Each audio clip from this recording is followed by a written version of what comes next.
Okay.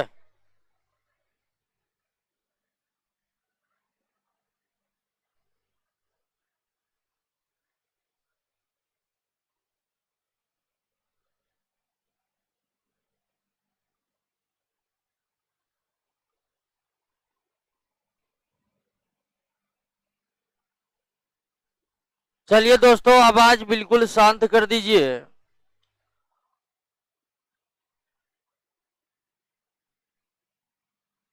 आवाज बिल्कुल बंद कर दीजिए।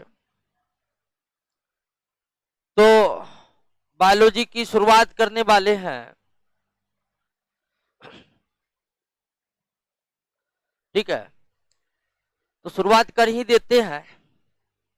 आराम से बैठ गए हैं ना? अरे हल्ला मत करिए, हल्ला करिएगा तो कुछ समझ में आएगा। ठीक है, और समझना बहुत जरूरी है। और इसमें कोई शक नहीं है कि नौकरी दिनों दिन भारी होते जा रहा है। भारी इस दृष्टिकोण से कि कटअप दिनों दिन बढ़ रहा है। तो क्या स्थिति है नौकरी का, ये तो आप समझ ही रहे हैं, ये बताने की कोई जरूरत है नहीं। दिनों दिन कटअप एग्जाम के बहुत ऊपर जा रहे हैं। हाल फिलहाल में जो बिहार सरकार के एग्जाम हुए थे, दरोगा का 80-82 कटअप चला गया था। तो सवाल है कि तैयारी कैसे किया जाए। तो एकमात्र ही तरीका है कि पढ़कर ही आप एग्जाम निकाल सकते हैं।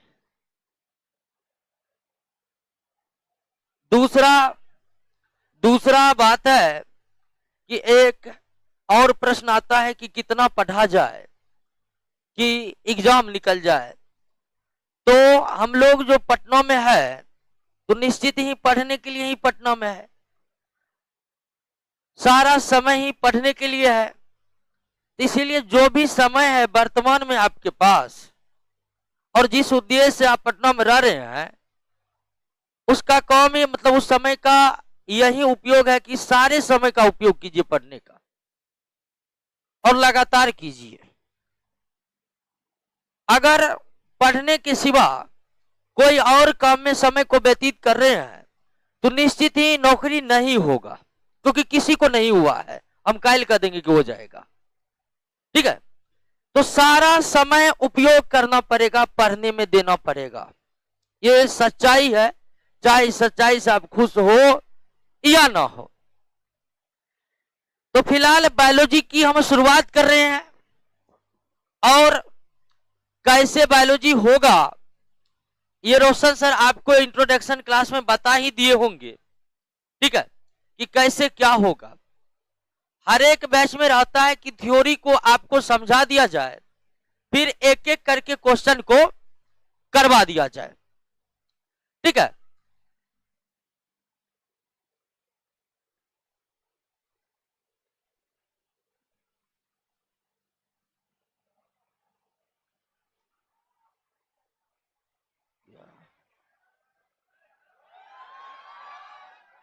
अरे अरे जिनके पास मोबाइल है, लाइव फ्री ऑफ कॉस्ट चल रहा है, लाइव भी आप देख सकते हैं। ठीक है, ऐसा कोई बात नहीं है। तो जगह शुरुआत में कुछ दिन प्रॉब्लम होती है, उसके बाद जगह एडजस्ट हो जाएगा, टेंशन नहीं लीजिए। ठीक है, लेकिन आगे क्लास में हम कुछ मैनेजमेंट सिखाएंगे कि कुछ थोड़ा सॉल्यूशन कीजिए। तो ध्यान दीजिए, बायोलॉजी पढ़ने का क्या तरीका रहेगा। तो बायोलॉजी का एक फर्स्ट क्लास नोट्स तैयार है। उस नोट्स को आप डाउनलोड कर लीजिए ऐप पर से, उसके बाद उन्हें प्रिंट करा लीजिए, या फिर कोचिंग में जो प्रिंटेड मटेरियल्स है उसको ले लीजिएगा। और यहां पर है, बात बंद करो जी, बात बंद करो। और पहले हम थ्योरी को एक एक करके क्लियर कर देंगे, फिर आपको क्लास में ही प्रत्येक प्रश्नों पर हम डिस्कस करेंगे। क्योंकि पढ़ने का एकमात्र उद्देश्य यहां पर यह है कि प्रश्न बननी चाहिए। पूरा पढ़ लिए और प्रश्न नहीं बना तो फिर दिक्कत है। तो प्रश्न बननी चाहिए, इस तरह से पढ़ाई होनी चाहिए। अरे तो है बात काहे कर रहे, सुनिए ना, क्या बात कर रहे, गजब स्थिति कर रहे, आगे हम बैठकर बात कर रहे हैं।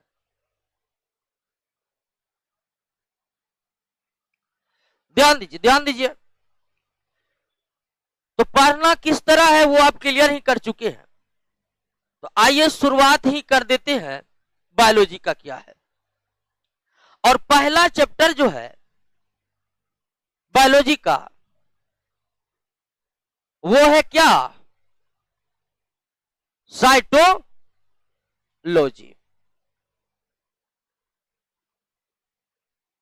ये पहला चैप्टर है साइटोलॉजी। साइटोलॉजी का अंतर्गत जो है निश्चित रूप से हम किसके बारे में पढ़ने वाले हैं, सेल के बारे में पढ़ते हैं, सेल के बारे में। पहला चैप्टर यहीं से शुरुआत है। तो बिना किसी देर किए शुरू ही कर देते हैं। और ध्यान दीजिएगा एक बात का कि बायोलॉजी हम जो पढ़ा रहे हैं, हम कोई प्रोफेसर नहीं है बायोलॉजी का, ठीक है। यानी कि बायोलॉजी बहुत ही बड़ा सब्जेक्ट है, बहुत बड़ा। निश्चित तौर पर अगर इसका सारा कॉन्सेप्ट हमें लेना है तो हमें इसके लिए प्रोफेसर के शरण में ही जाना पड़ेगा। तो बायोलॉजी हम पढ़ा जरूर रहे हैं, लेकिन इसका मतलब ये नहीं समझना है कि हम बायोलॉजी के प्रोफेसर हैं और आपको सब कुछ समझा देंगे, क्योंकि हम भी बहुत कम ही जानते हैं बायोलॉजी के बारे में।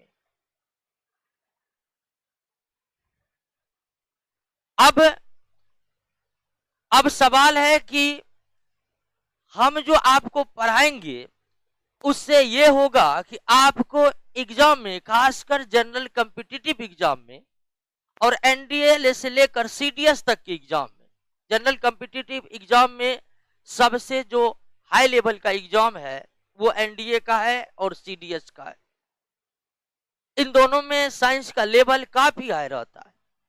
तो एनडीए से लेकर सीडीएस तक के एग्जामों के सवाल में आपको कोई दिक्कत नहीं होने वाला है।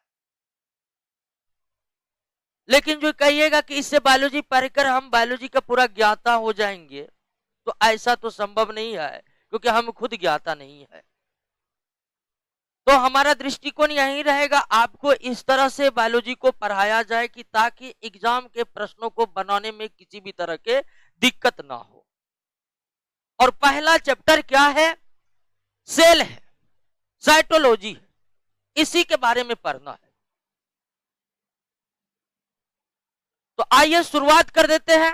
रेडी है ना सब लोग शुरुआत करने के लिए? तो इस पृथ्वी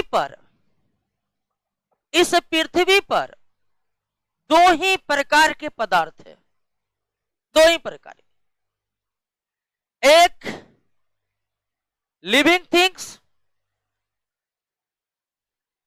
और दूसरा नॉन लिविंग थिंग्स। दो ही प्रकार के हैं। क्या तीसरा प्रकार है? नहीं, यानी कि एक निर्जीव है और दूसरा क्या है, सजीव है। पृथ्वी तो छोड़िए, पूरा ब्रह्मांड में भी वैज्ञानिकों को यही अनुमान है कि दो ही प्रकार के पदार्थ है ही। उसे पदार्थ का संबंध निर्जीव के लिए ही किया जाता है। फिलहाल हम दोनों के लिए कर रहे हैं, या तो सजीव है या फिर निर्जीव है, बीच में कोई नहीं है। वायरस के संबंध में कुछ भ्रांतियां हैं जो वायरस पढ़ने के साथ ही हम दूर करेंगे। फिर इस पृथ्वी पर आपको जो मिलेंगे सजीव मिलेंगे, जो सजीव नहीं मिलेंगे वो क्या मिलेंगे, निर्जीव मिलेंगे। और इसमें क्या अंतर है दोस्तों, ये बताने की जरूरत नहीं है। सजीव वो है जिसमें जान है और निर्जीव वो है जिसमें जान नहीं। तो इन सजीव और निर्जीव की जो पदार्थ, सजीव और निर्जीव जो वस्तुएं हैं, उनमें जब हम निर्जीव के संरचनाओं को देखते हैं, नॉन लिविंग थिंग्स के संरचनाओं को हम देखते हैं, स्ट्रक्चर को देखते हैं, तो इसका निर्माण जो है ना, इसका निर्माण में सबसे छोटा यूनिट कौन है? एटॉम है। एटॉम आपस में मिलकर क्या बनाए हैं? मॉलिक्यूल्स बनाए हैं, और मॉलिक्यूल्स आपस में मिलकर के एक निर्जीव पदार्थ का निर्माण कर देते हैं। अर्थात निर्जीव पदार्थों का निर्माण, लिविंग थिंग्स का जो पूरा संरचना बना है, सॉरी नॉन लिविंग थिंग्स का, उसमें सबसे छोटा इकाई कौन होता है? एटॉम होता है। एटॉम आपस में मिलकर क्या बनाते हैं? मॉलिक्यूल्स, और मॉलिक्यूल्स का ढेर आपस में मिलकर क्या बन जाते हैं? निर्जीव बन जाते हैं। तो जिस तरह से निर्जीव पदार्थों की निर्माण प्रक्रिया कुछ इस तरह से है, तो निश्चित ही सजीवों की निर्माण प्रक्रिया तो किसी ना किसी तरह से शुरू जरूर हुई होगी कि नहीं हुई होगी। तो निर्जीव पदार्थों के संरचनाओं में आपको कोई दिक्कत नहीं होगा।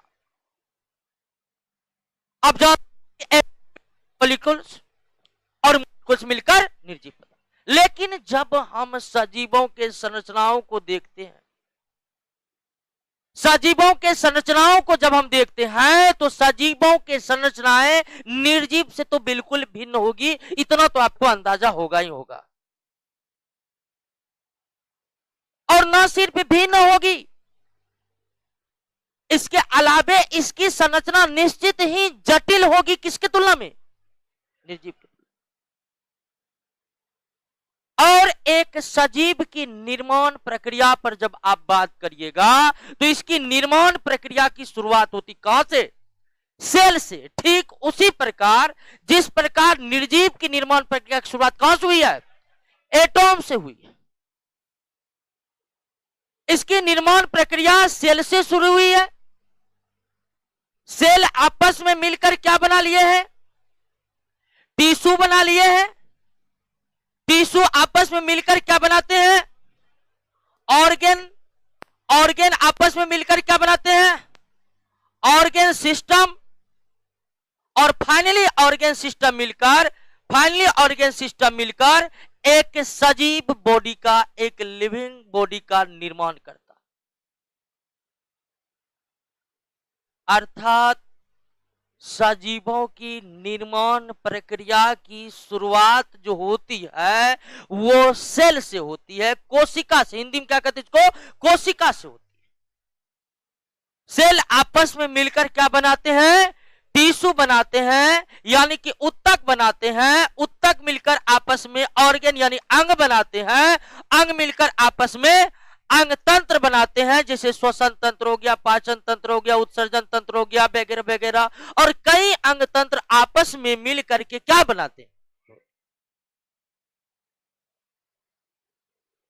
तो सजीव और निर्जीव की जो संरचनाएं हैं उसको आप समझे कि नहीं समझे?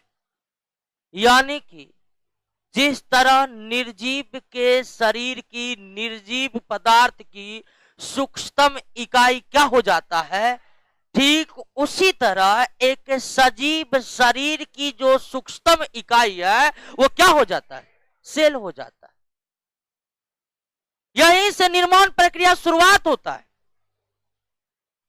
अगर हम सेल शब्द को गायब कर दे तो हम एक सजीव शरीर की कल्पना नहीं कर सकते।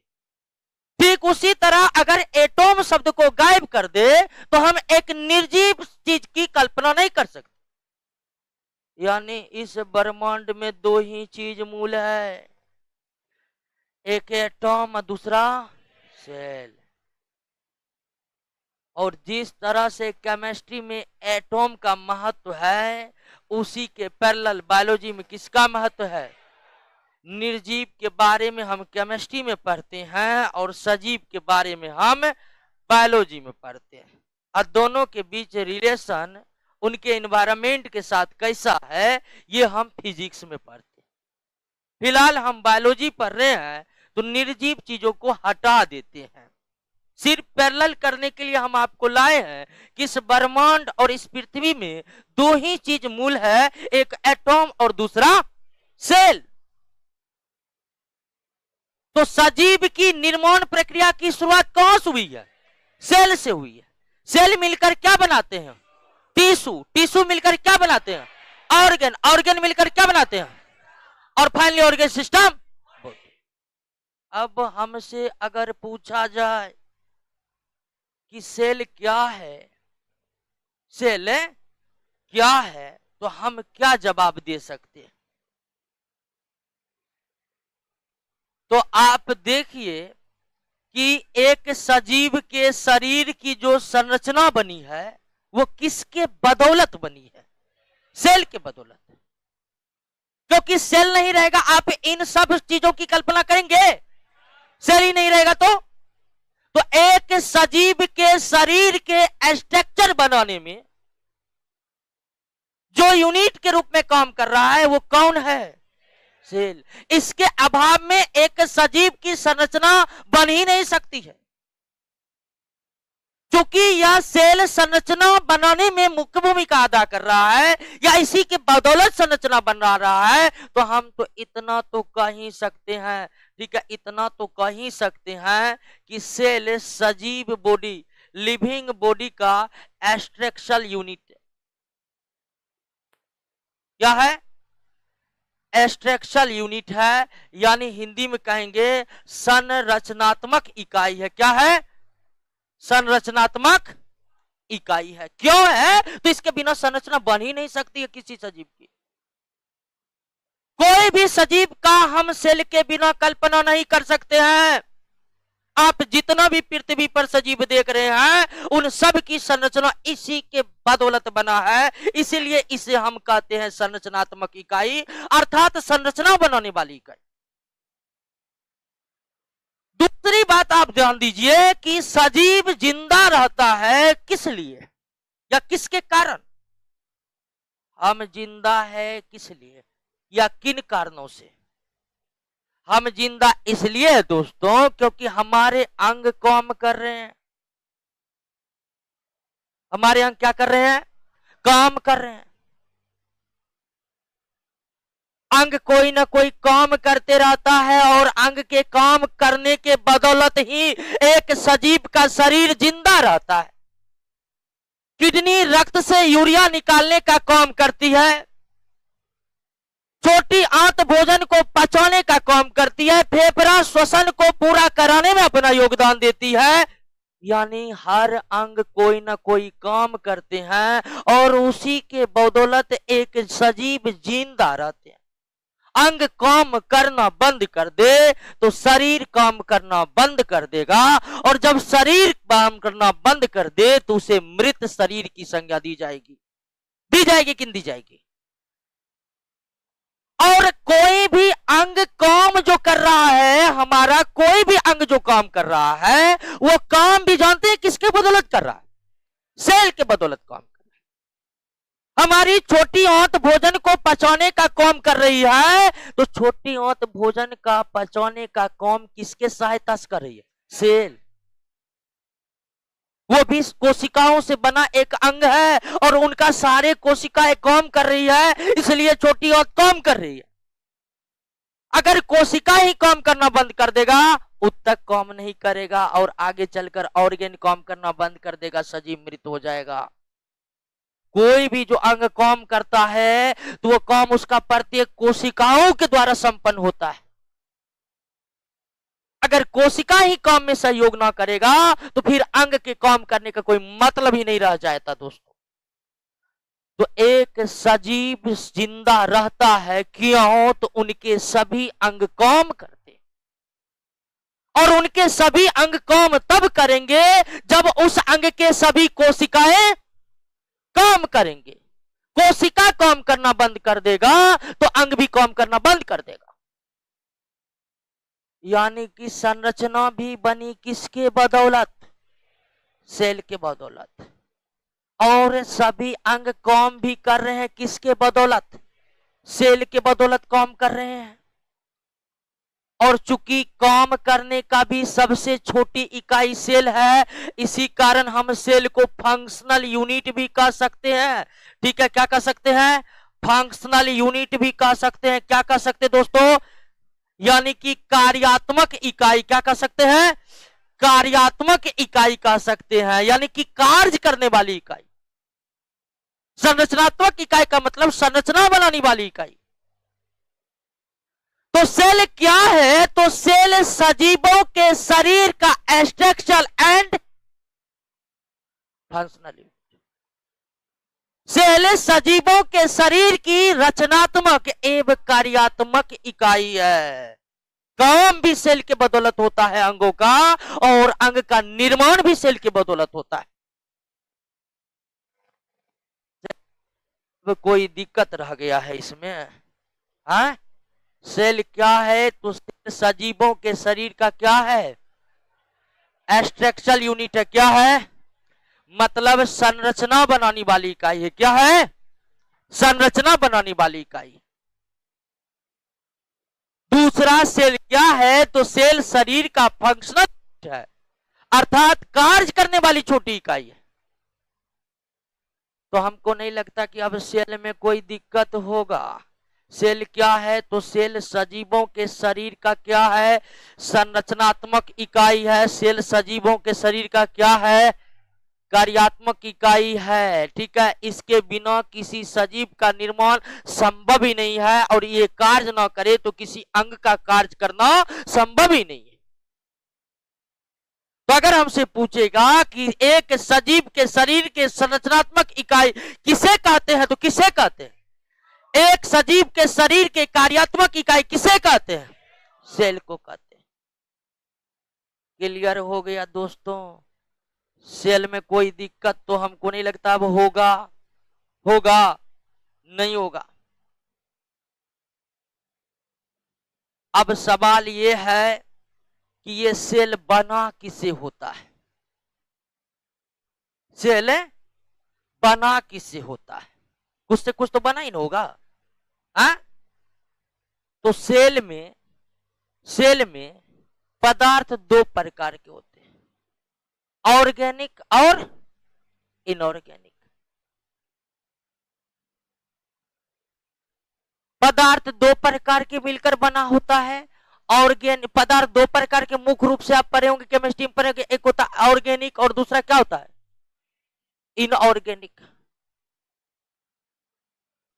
कार्बनिक और अकार्बनिक।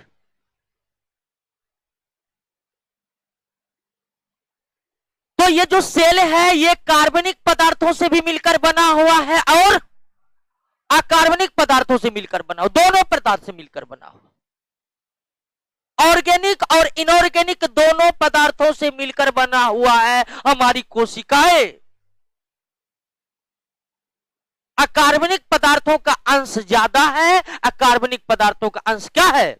कम है। अब सवाल है कौन कौन ऑर्गेनिक पदार्थ और कौन कौन इनऑर्गेनिक पदार्थ है, तो उसके बारे में हम आगे पढ़ेंगे। लेकिन अगर सवाल उठे कि सेल के निर्माण में किन प्रकार के पदार्थ भाग लेते हैं, तो सेल के निर्माण में कार्बनिक और अकार्बनिक दोनों प्रकार के पदार्थ भाग लेते हैं। कार्बनिक अकार्बनिक दोनों प्रकार के, ऑर्गेनिक इनऑर्गेनिक दोनों प्रकार के पदार्थ भाग, और इनका रेशियो अगर हम देखें तो इसका रेशियो होता है 81 और 19, यानी कि 81% सेल इनऑर्गेनिक अकार्बनिक पदार्थों से बना हुआ है, जबकि 19% सेल का भाग किससे बना हुआ है? ऑर्गेनिक यानी कि कार्बनिक पदार्थों से बना हुआ है। क्लियर हो गया? बात समझ गए? और अकार्बनिक पदार्थ इनऑर्गेनिक में सबसे ज्यादा इसमें क्या है? जल, सबसे ज्यादा। तो सेल क्या है? क्लियर हो गया? सेल सजीवों के शरीर का रचनात्मक एवं क्रियात्मक इकाई है। सेल जो है वो सजीवों के शरीर का स्ट्रक्चरल और फंक्शनल यूनिट है। स्ट्रक्चरल और फंक्शनल यूनिट का क्या मतलब हुआ ये तो आप समझ ही गए हैं। बना किससे है यह सेल? तो बना किससे है जी? कार्बनिक और अकार्बनिक दोनों पदार्थों से बना है, जिनमें अकार्बनिक पदार्थों की मात्रा काफी ज्यादा है, 81% है, और कार्बनिक पदार्थों की मात्रा क्या है? कम है, 19%।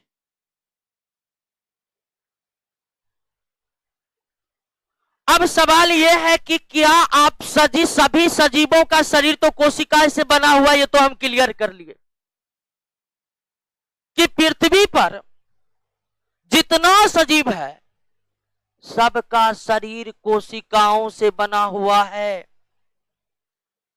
लेकिन अब सवाल है कि क्या सभी सजीवों में एक ही तरह के कोशिकाएं हैं? आप अपने आसपास कई प्रकार के सजीवों को देखें, और सजीव कहने का मतलब पौधे और जंतु दोनों से है। तो कई प्रकार के जो यहां पर कई प्रकार के जो जीव जंतु है, तो सवाल यही है क्या सभी के कोशिकाएं के आकार और आकृति यानी शेप और साइज क्या एक ही तरह के हैं या अलग अलग के?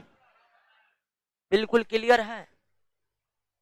तो बिल्कुल दोस्तों, प्रत्येक सजीव में एक ही आकार और आकृति की कोशिकाएं नहीं रहती है। भिन्न भिन्न टाइप के जो हम सजीव देखते हैं उनमें कोशिकाओं के आकार और आकृति में अंतर रहता है।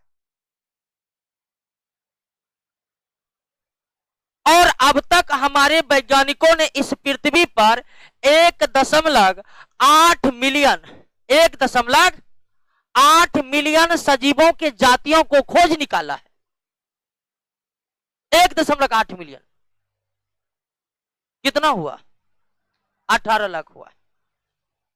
अब तक हमारे वैज्ञानिकों ने 1.8 मिलियन सजीवों के जातियों, जिसमें पौधे और जंतु दोनों शामिल है, उनको खोज निकाला है। हालांकि पृथ्वी पर जितने भी जातियों के सजीव हैं सबका पता आज भी लगाया नहीं जा सका है। पृथ्वी के पर ऐसे कई दुर्लभ जगह है जहां पहुंचना संभव नहीं है, अतः वहां वैज्ञानिक जब पहुंच ही नहीं सकते हैं तो फिर न वहां पर जाकर ये कैसे पता लगाया जा सकता कि कौन कौन जातियां हैं। तो 1.8 मिलियन जातियां समझ रहे हैं ना? एक ही प्रकार के जीव जो आपस में प्रजनन कर सके और अपने जैसे बच्चे उत्पन्न कर सके उसे जाति कहा जाता है। इंग्लिश में स्पीशीज कहा जाता है। जैसे मनुष्य एक जाति हुआ, हाथी एक जाति हुआ, कुत्ता एक जाति हुआ, पेड़ पौधे में बरगद का पेड़ एक जाति हुआ, पीपल का पेड़ एक जाति हुआ, आम का पेड़ एक जाति हुआ। और इस तरह से कितने जातियों को खोज निकाले गए हैं? 1.8 मिलियन जातियों को हमारे वैज्ञानिकों ने अब तक खोज निकाला है। और सब में सभी कोशिकाओं से बने हुए हैं, लेकिन सभी के कोशिकाओं के आकार और आकृति एक जैसे नहीं है। उनके आकार और आकृति में अंतर है। तो अब हमें यह पता करना होगा कि किन कोशिकाओं की आकृति कैसी होती है या किन किन सजीवों में कैसे कैसे आकार और आकृति की कोशिकाएं हैं। तो ये अगर हम पता करने लगेंगे तो सजीवों की जातियां 1.8 मिलियन और एक एक करके पता करने लगेंगे तो पता चलेगा कि परीक्षा पर परीक्षा बीत गया, अभी तक फैसला नहीं हुआ कि किसका कोशिका कैसा है। यानी निश्चित ही एक एक करके सभी के कोशिकाओं के शेप और साइज को पता लगाना संभव तो है, बताना संभव नहीं है। तो क्या करेंगे? तो कुछ तथ्य यहां पर है, उसको याद रखेंगे। यानी सबसे छोटी कोशिका जो वैज्ञानिकों ने अब तक खोज निकाला है वो एक माइकोप्लाज्मा बैक्टीरिया में है। सबसे बड़ी कोशिका जो अब तक वैज्ञानिकों ने खोजा है वो शुतुरमुर्ग के अंडे में। मानव शरीर के संदर्भ में हम जब बात करते हैं तो मानव शरीर के संदर्भ में मानव शरीर के सभी कोशिका में सबसे बड़ी नर्वस कोशिका न्यूरॉन सेल है, सबसे बड़ी कोशिका ओवा सेल है, सबसे छोटी कोशिका मस्तिष्क में है जिसका नाम है ग्रेन्यूल सेल। तो निष्कर्ष यही निकला है दोस्तों कि सभी सजीवों के कोशिकाओं के आकार और आकृति एक जैसे, उनमें अंतर है। और अगर हम एक एक सजीवों के कोशिका के आकार और आकृति पर बात करना शुरू करेंगे तो यह संभव नहीं हो पाएगा कि सभी सजीवों पर हम बात कर सके। इसलिए कुछ तथ्यात्मक चीज यहां पर है जिसको हमें याद रखना है। जैसे सबसे छोटी कोशिका कौन है? माइकोप्लाज्मा। हालांकि माइकोप्लाज्मा से भी छोटी हो सकती है, लेकिन उन्हें वैज्ञानिकों ने अब तक खोजा, यानी कि जितने भी जीव जंतु खोज लिए गए हैं उनमें सबसे छोटी कोशिका माइकोप्लाज्मा का है। और हम आपको बताएं कि पृथ्वी पर अभी उपस्थित सभी जातियों को खोजा नहीं जा सका है। और आपको जानकर हैरानी होगी कि वैज्ञानिक कह रहे हैं कि 1.8 मिलियन जिसको अब तक खोज निकाले हैं, ये पृथ्वी पर पाए जाने वाले जातियों का मात्र कितना परसेंट है? 20% है, यानी 80% को खोजा जाना अब भी क्या है? बाकी है। 80% को खोजा जाना अब भी क्या है? बाकी है।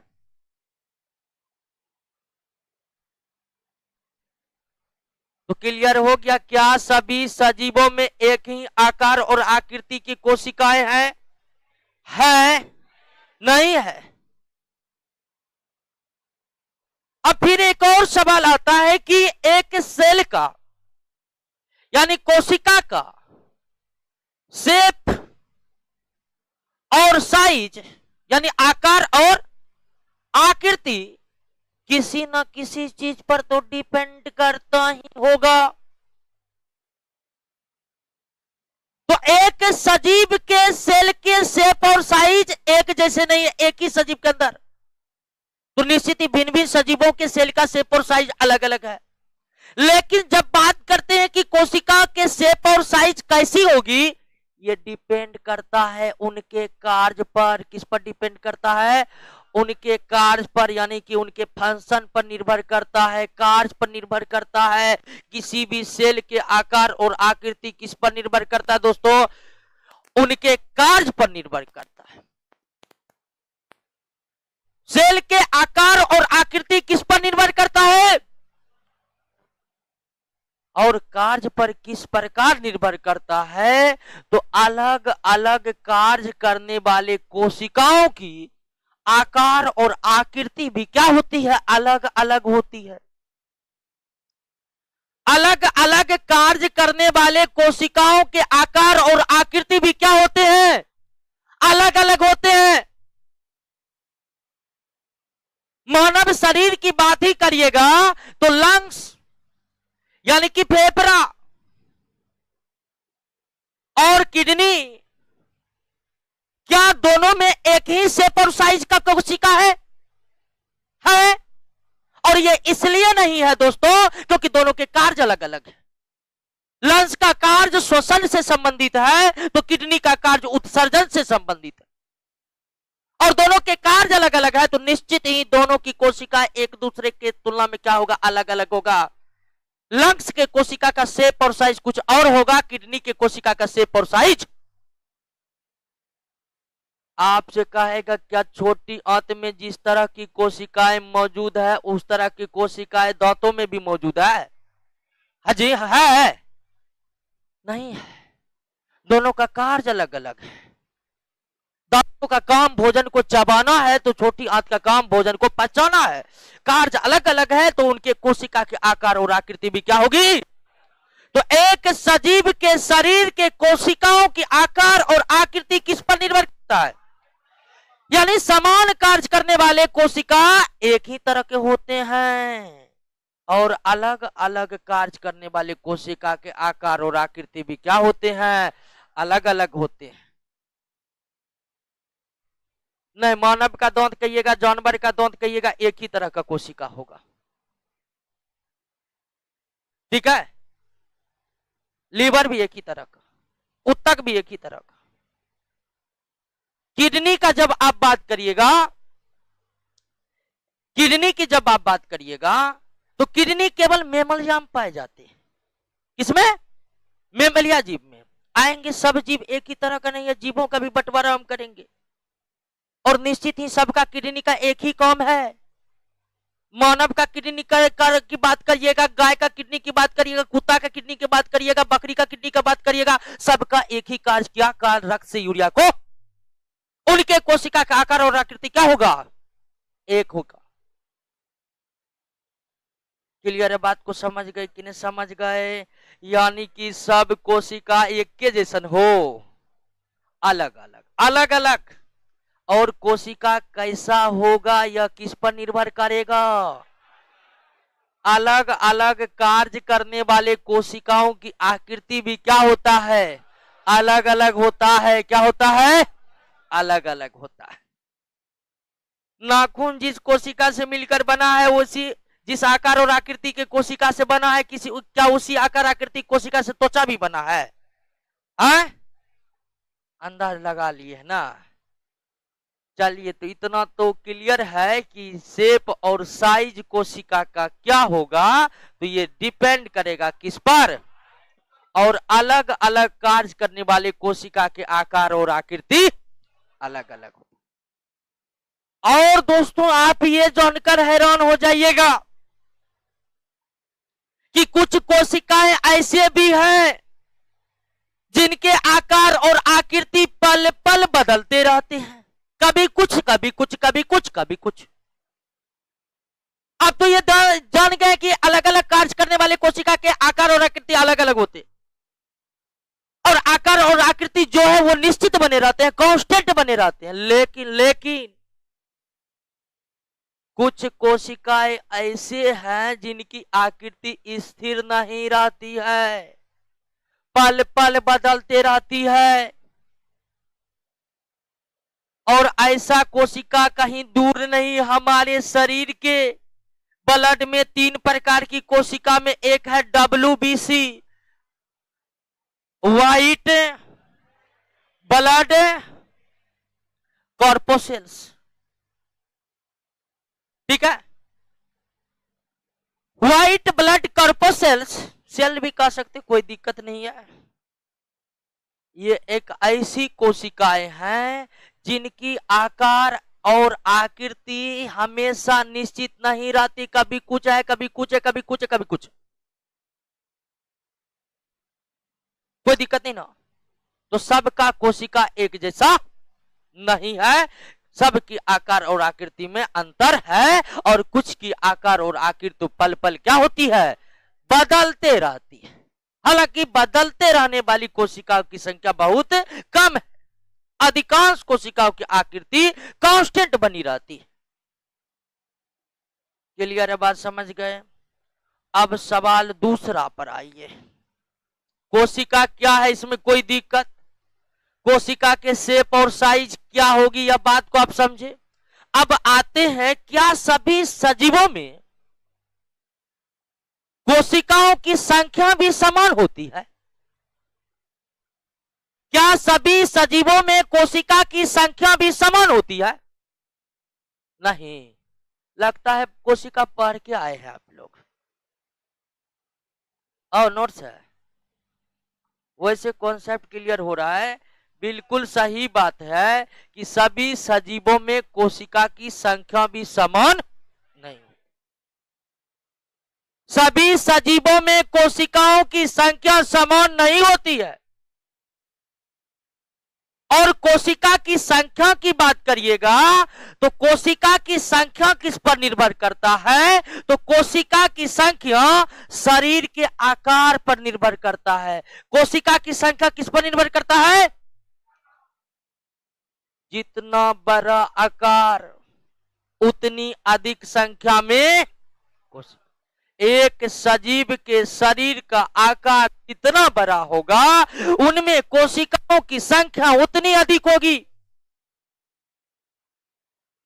आपसे पूछेगा कि हाथी में ज्यादा कोशिका है कि चूहा में? हाथी में होगा नहीं जी। अब मोटे आदमी की पतले आदमी में?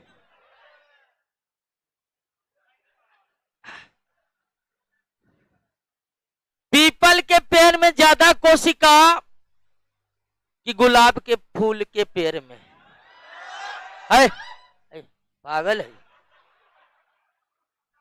गजब है। आइए हल्ला नहीं करिए, एक बात तय कर लीजिए कि समझ हम तब सकते हैं जब गंभीरता को बरतेंगे। हल्ला करिएगा टेंशन बाहर हो जाएगा, टेंशन बाहर हो जाएगा, दिमाग समझना छोड़ देगा। दिमाग समझना छोड़ देगा, आप समझ नहीं पाइएगा। समझ नहीं पाने का अंतिम कारण क्वेश्चन नहीं बनेगा और उसका सबसे भयानक परिणाम यह होगा कि नौकरी नहीं। ठीक है, इसलिए गंभीर बने रहना बहुत जरूरी है, गंभीरता बरतिए। ठीक है, हल्ला मत करिए उतना।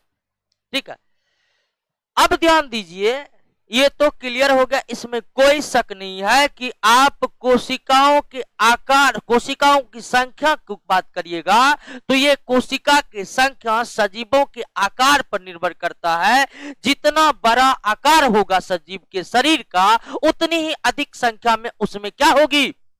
कोशिका होगी। और कोशिकाओं के संख्या के आधार पर, कोशिकाओं के संख्या के आधार पर जीव वैज्ञानिकों ने समस्त सजीवों को दो भागों में बांट दिया है। कितने भागों में? दो भागों में। एक है यूनिसेलुलर। क्या है? यूनिसेलुलर यानी क्या? एक कोशिकीय। और दूसरा है मल्टी सेलुलर। मल्टी यानी क्या? बहुकोशिकीय। सजीवों के संख्या के आधार पर, सॉरी, कोशिकाओं के संख्या के आधार पर जीव वैज्ञानिकों ने सजीवों के कितने समूह बनाए हैं? दो। और ये समूह क्या है हमको नहीं लगता आपको समझने में जरा सा भी दिक्कत होगी। एक वो है जिनमें केवल कितनी कोशिका है? एक कोशिका, यानी कि जिन जीवों का शरीर केवल एक कोशिकाओं से बना है वो एक कोशिकीय। और इसमें एक से अधिक कोशिका, एक से अधिक कोशिका। और इनमें अंतर है कि इन जीवों को आप सिर्फ किसके सहायता से देख सकते हैं? और ये आंखों से दिखते हैं। संख्या के आधार पर सजीव दो, एक कोशिकीय और एक कोशिकीय कितने कोशिका से बना होता है? एक कोशिका से बना होता है। और एक कोशिकीय सजीव को हम बिना माइक्रोस्कोप की सहायता से देख नहीं सकते हैं। अब जब एक कोशिकीय सजीवों को हम बिना माइक्रोस्कोप के सहायता से नहीं देख सकते हैं तो इसका मतलब ये भी हुआ कि सेल को भी हम बिना माइक्रोस्कोप की सहायता से नहीं देख सकते। है ना जी? यानी कि अब तक जिस सेल के बारे में आप पढ़े हैं उसको आप आंखों से देख नहीं सकते। तो अब सबसे बड़ा सवाल कि आंखों से किस चीज को हम देख सकते हैं या कितना छोटा से छोटा चीज को हम आंखों से देख सकते हैं? तो एक स्वस्थ व्यक्ति के स्वस्थ आंखों की जो क्षमता होती है वो है 100 माइक्रोमीटर कह सकते हैं। 100 माइक्रोमीटर अर्थात एक स्वस्थ मानव का स्वस्थ आंख इससे छोटे चीजों को नहीं देख सकती है। माइक्रोमीटर आप समझते होंगे 1 micrometre equal to 10 to the power -6 metre के इक्वल होता है। यानी एक मानव जो है वह छोटा से छोटा कितना बड़ा देख सकता है। इससे छोटा देखने की क्षमता किसी स्वस्थ आंख को इससे छोटा देखना है तो लगाना पड़ेगा क्या? अपवाद सिर्फ शुतुरमुर्ग के अंडे के कोशिका का ही है। शुतुरमुर्ग के अंडे की कोशिका की आकृति 170 गुना 135 मिलीमीटर रेंज का होता है। यानी कि लंबाई शुतुरमुर्ग की कोशिका का 170 मिलीमीटर और चौड़ाई 135। तो यह अपवाद है, यह अपवाद है। बाकी सभी कोशिकाओं की आकृति 100 माइक्रोमीटर से क्या होती है और उनको देखने के लिए क्या लगाना पड़ेगा? माइक्रोस्कोप। तो एक स्वस्थ आंख कितना से बड़ा चीज को ही देख सकती है या एक स्वस्थ आंख कितने से छोटा चीज को नहीं देख सकती है? यानी देखने का बॉर्डर कौन है? इससे बड़ा आप देखिएगा, इससे छोटा नहीं देखिए। और निश्चित ही जो चीज आंखों से दिखती है वो निश्चित ही क्या होगा? बहुकोश की। क्लियर हो गया दोस्तों? यहां तक हमको नहीं लगता यहां तक सेल को समझने में कोई दिक्कत हुआ होगा, नहीं ना। और सिर्फ आप समझने पर ध्यान दीजिएगा, सिर्फ समझने पर, क्योंकि क्वेश्चन वही आएगा जो क्लास में हम आपको करवाएंगे। उससे बाहर किसी भी एग्जाम में नहीं आता है, और आता है तो उसको कोई नहीं बनाता है। ठीक है? अरे अल्लाह मत। क्लियर है? तो सिर्फ समझने पर ध्यान देना है। आप नोट्स लिए होंगे और उसमें क्वेश्चन, ऐसा कोई किताब नहीं है जिसका क्वेश्चन हम नोट में नहीं डाले। उसके बाद किताब ही खत्म तो क्वेश्चन कहां से आएगा? ठीक है? तो क्वेश्चन जो कलेक्शन करते हैं ना, सारा बायोलॉजी का जितना भी किताब है सबको किए एक जगह, सारा क्वेश्चन एक जगह। क्लियर है ना? हाँ, और ध्यान दीजिए, करना बहुत जरूरी है, क्योंकि किसी भी जगह का आपका क्वेश्चन छूट ही नहीं सकता। और छूटेगा तो इतना कॉन्सेप्ट क्यों दे रहे हैं आपको? हम इसलिए इतना कॉन्सेप्ट दे रहे हैं कि एक आध अगर छूट जाए तो वो भी आपसे बन जाए। तो क्लियर है? कोशिका क्या है? तो संरचनात्मक और क्रियात्मक इकाई है। सभी कोशिका, सभी सजीवों के कोशिका के आकार और आकृति एक जैसी नहीं होती, अर्थात अलग अलग होती है। कोशिकाओं के आकार और आकृति क्या होगी यह उनके कार्य पर निर्भर करता है।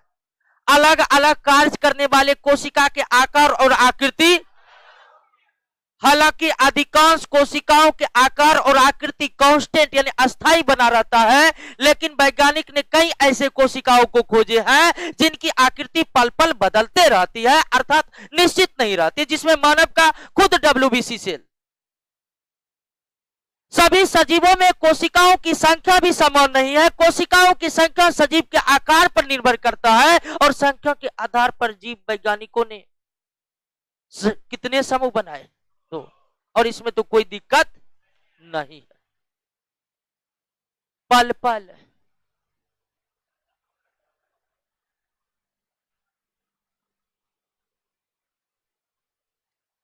ऐसा ऐसा उसकी प्रकृति है। ठीक है? सूरज क्यों चमकता है? तो उत्तर नाभ के संलयन है। नाभ के संलयन में ऐसा ही क्यों होता है? तो ये प्रकृति है उसकी, बदल रहा है। इसको तो कोई बात नहीं कर सकते हैं। आप अच्छे क्यों है तो इसका क्या उत्तर दिया जा सकता है? आइए दोस्तों, अभी तक कोशिकाओं के बारे में जो हम जानकारी प्राप्त किए हैं अभी तक कोशिकाओं के बारे में जो हम जानकारी प्राप्त की है कि कोशिकाएं संरचनात्मक क्रियात्मक इकाई है, कोशिकाओं की संख्या सजीव के आकार पर निर्भर करता है, कोशिकाओं के आकार और आकृति उनके कार्य पर निर्भर करता है। ये जो जानकारी हमने प्राप्त किया है, निश्चित ही इस जानकारी को दुनिया के सामने लाने में वैज्ञानिकों का योगदान है। उन्होंने सालों अपने लैब में रिसर्च किए और उसके बाद कोशिकाओं के संबंध में इतनी जानकारी हमारे सामने आ पाई। तो आइए अब उन वैज्ञानिकों को याद करते हैं जिनके बदौलत हम कोशिकाओं के बारे में इतनी जानकारी प्राप्त कर सके। और वैज्ञानिकों को याद करना बहुत जरूरी है। नैतिक दृष्टिकोण से भी यह जरूरी है कि हम उन लोगों को याद करें जिसके बदौलत इतनी जानकारी हमने हासिल कर रहे हैं, और परीक्षा के दृष्टिकोण से तो जरूरी है ही। तो आइए अब उन वैज्ञानिकों को याद करते हैं और क्रमिक रूप से याद करते हैं जिन्होंने अपनी जिंदगी सेल के जानकारी को दुनिया के सामने में लाने में खपा दिया है, जिनके सालों साल के मेहनत के बाद सेल के बारे में हम जान पाए हैं। तो आइए शुरुआत करते हैं वैज्ञानिकों के सिलसिले से, और ये हम डेट लिख रहे हैं कि ताकि आप समझ सके कि सेल का विकास किस गति से हो पाया। अभी हम किताब उल्टाते हैं, चट पढ़ जाते हैं, सेल खत्म हो गया, लेकिन उस किताब के चंद बातों को जानने में वैज्ञानिक ने कितना लंबा समय दिया है वो अभी आपको पता चलेगा। तो आइए वैज्ञानिकों पर बात करते हैं। सबसे पहला 1590 पर आ जाइए। 1590 में एक क्रांतिकारी खोज हुआ साइंस के दुनिया में, क्रांतिकारी। और वह क्रांतिकारी खोज 1590 में किसका हुआ दोस्तों? माइक्रोस्कोप का हुआ। माइक्रोस्कोप का यानी सूक्ष्मदर्शी का हुआ। और ध्यान दीजिए, कोशिका आंखों से नहीं दिखता है, कोशिका की आकृति 100 माइक्रोमीटर से कम होती है। अपवाद शुतुरमुर्ग के अंडे की कोशिका थी। तो कोशिका का खोज हो इससे पहले माइक्रोस्कोप का खोज होना बहुत जरूरी था कि नहीं था? क्या बिना माइक्रोस्कोप को खोजे कोई कोशिका को खोजने की गारंटी दे सकता था? इसलिए कोशिका का खोज हो उससे पहले माइक्रोस्कोप का खोज हो जाना जरूरी था। इसलिए हम इसको क्रांतिकारी खोज किए, क्योंकि जब तक माइक्रोस्कोप का खोज नहीं हुआ तब तक कोशिका के खोज का मार्ग प्रशस्त नहीं हुआ। और इस माइक्रोस्कोप का खोज 1590 में किया, 90 में हुआ, और खोजने वाले थे जेड जेनसेन और एच जेनसेन। ठीक है, जेड जेनसेन और एच जेनसेन, ये दोनों भाइयों ने मिलकर 1590 में किसको खोज लिया? माइक्रोस्कोप। और हैरानी तो तब होगी दोस्तों, जेड जेनसेन एच जेनसेन। ठीक है, हैरानी तो तब होगी दोस्तों, ये दोनों कोई बहुत बड़े वैज्ञानिक नहीं थे। ये दोनों ऐनक बेचने वाले थे। ऐनक बेचने वाले, जिसको इंग्लिश में मिरर कहते हैं, फिजिक्स के भाषा में समतल दर्पण कहते हैं, वही बेचने का काम करते थे जेड जेनसेन एच जेनसेन। आप देखे होंगे पटना में पीएमसीएच की तरफ गए होंगे। हाजी देखे ना? तो ये दोनों भाई मिरर बेचने वाले थे, लेकिन काम देखिए कितना बवंडर किया है माइक्रोस्कोप को। तो 1590 में किसका खोज हुआ? किसने खोजा? जेड जेनसेन और एच जेनसेन। और ये खोज सबसे ज्यादा महत्वपूर्ण है क्योंकि इसके बिना माइक्रो सेल का खोज संभव। 1590 के बाद दोस्तों बवंडर बचा कब? 1665 में। 1665 में इसी समय साइंस के क्षेत्र में बवंडर मच गया, बवंडर। अर्थात 1665 में किसका खोज हो गया? सेल का। और सेल को खोजने वाले कौन थे? रॉबर्ट हुक थे। कौन थे? रॉबर्ट हुक थे। 1665 में रॉबर्ट हुक ने किसको खोज निकाला? सेल को।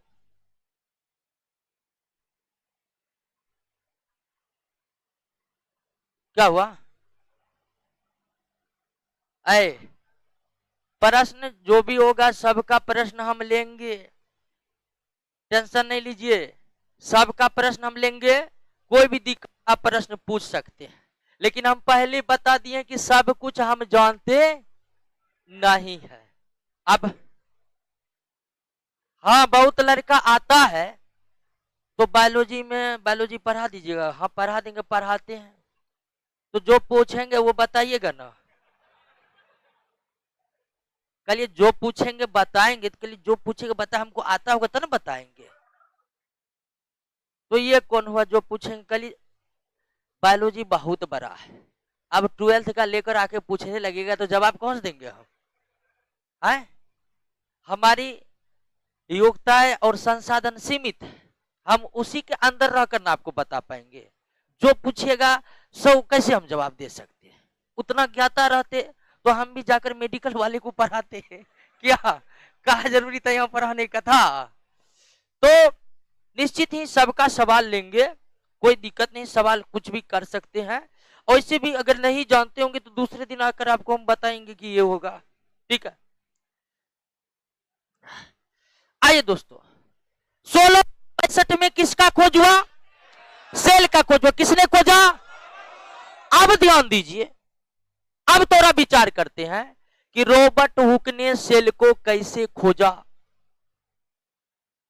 रॉबर्ट हुक ने कैसे सेल को खोजा? इन्होंने एक पेड़ का छाल लिया जिसको क्या कहते हैं? कॉर्क, यानी कि पेड़ का छाल। इस पेड़ के छाल को रॉबर्ट हुक ने पतला पतला और पतला का भी पतला काटा, यानी जितना संभव हो सका उसको पतला, जितना संभव हो सका। पेड़ की छाल अर्थात कॉर्क को रॉबर्ट हुक ने लिया और उसको जितना संभव सके उतना पतला किया, और उस पतले भाग को जब उन्होंने माइक्रोस्कोप से देखा, ठीक है, उस पतले भाग को जिसमें माइक्रोस्कोप से देखा तो उन्हें मधुमक्खी के छत्ते के समान दिखाई पड़े। क्या दिखाई पड़े? मधुमक्खी के छत्ते के समान आकृति दिखाई दिए। और मधुमक्खी के छत्ते के समान जो आकृति दिखाई दिए, इसी आकृति का नाम उन्होंने क्या दिया? अब सवाल है कि सेले नाम काहे दिया, कुछ और नाम काहे ने दिया? क्या ध्यान दिया ना बात को? और जिस माइक्रोस्कोप से रॉबर्ट हुक ने इस मधुमक्खी के छत्ते के आकार की संरचनाएं कॉर्क में देखी, उस माइक्रोस्कोप का निर्माण भी कौन किए थे? यानी 1590 में जो माइक्रोस्कोप खोजा गया था वो 1665 आते आते काफी ज्यादा प्रेस कर गया था। और इन्होंने वो माइक्रोस्कोप भी खुद बनाया था।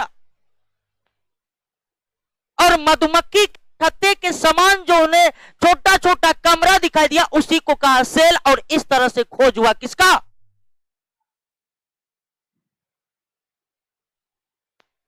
और सेल नाम देने का पीछे यह कारण था कि सेल एक लैटिन वर्ड है जी। कैसा वर्ड है?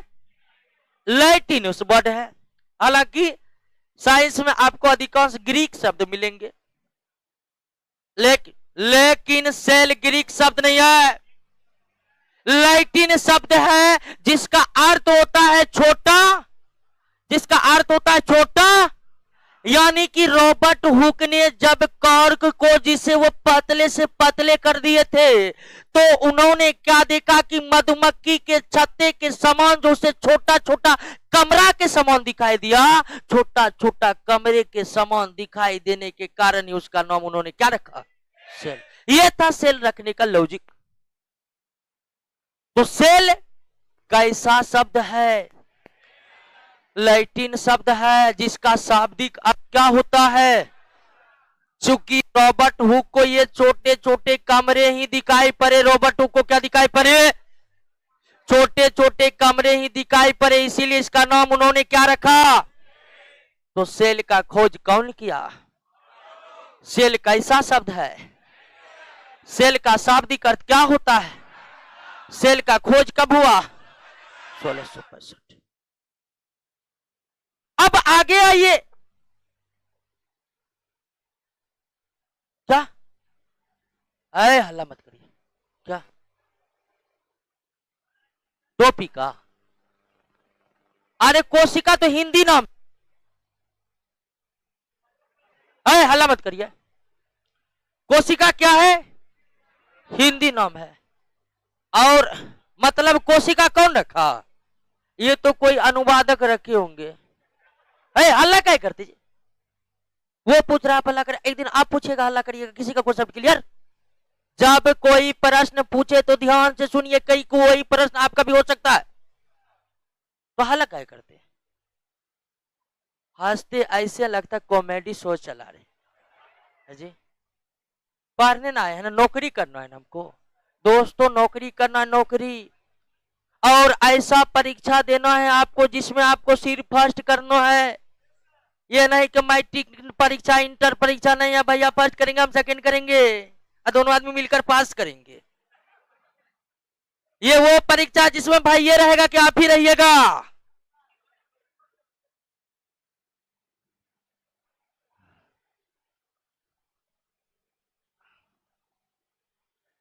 क्लियर है? तो कोशिका नाम कौन दिया है? वो अनुवादक तो पता नहीं कौन दिया है। क्लियर है? बात समझ गए? कोई दिक्कत नहीं। अब 1665 पे आ जाइए, 1683 पर देख रहे हैं कितना धीरे धीरे विकास हो रहा है। 1590 के बाद कुछ कुछ दिखा कब? और आप दोस्तों हैरान हो जाइएगा, 1665 के बाद आ जाइए 1683 पर।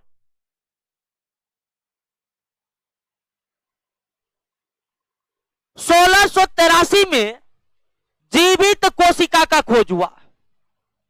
किसका?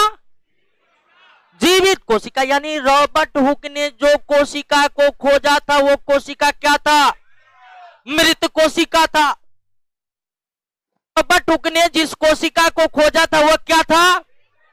जीवित कोशिका खोजने का श्रेय मिला हुआ है ल्यूवेन हुक को। किसको? ल्यूवेन हॉक को। ल्यूवेन हॉक नामक साइंटिस्ट ने, ठीक है, ल्यूवेन हॉक नामक साइंटिस्ट ने जीवित कोशिका का खोज किया था सबसे पहले। तो अब सवाल है कि आदमी जिंदा है, आदमी मर गया है, समझ में आता है।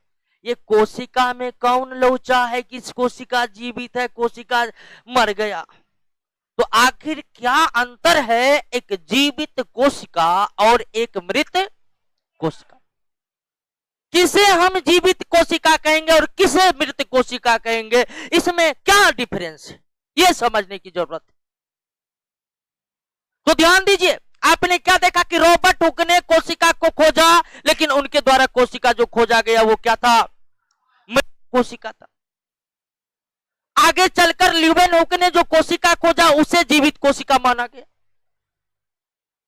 आखिर क्या अंतर है जीवित कोशिका और मृत कोशिका में? इसको आप समझिए कि जो कोशिका है ना, मान लीजिए कि ये कोशिका है गोलाकार, हालांकि कोशिका बहुत गोलाकार कोशिका भी होते हैं, अन्य आकार के भी होते हैं, फिलहाल हम गोल बना रहे हैं। इस कोशिका के अंदर कुछ जलीय द्रव पदार्थ, कुछ तरल पदार्थ होते हैं, कुछ तरल पदार्थ होते हैं जिसे जीव द्रव कहा जाता है। जिसे क्या कहा जाता है दोस्तों? जीव द्रव कहा जाता है। जिसे क्या कहा जाता है? जीव द्रव। और ये जीव द्रव अगर कोशिका में है तो मतलब कोशिका जीवित, और ये जीव द्रव सूख गया, कोशिका मर गया। यानी कोशिका जिंदा है, कोशिका मृत हो गया, ये फैसला कौन करेगा? कोशिका जीवित है या कोशिका मृत हो गया, ये फैसला कौन करेगा? जीव द्रव अगर है तो कोशिका जिंदा है, जीव द्रव है तो कोशिका जिंदा है, और जीव द्रव अगर सूख गया तो मतलब कोशिका मर गया, मतलब कोशिका मर गया। क्लियर हो गया? अब कोई कंफ्यूजन नहीं है कि जिंदा कौन है, मरा कौन नहीं है। कंफ्यूजन तो जीवित कोशिका का खोजने का श्रेय किन्हें प्राप्त है? ल्यूवेनहोक ने बैक्टीरिया को खोजा था। किसको?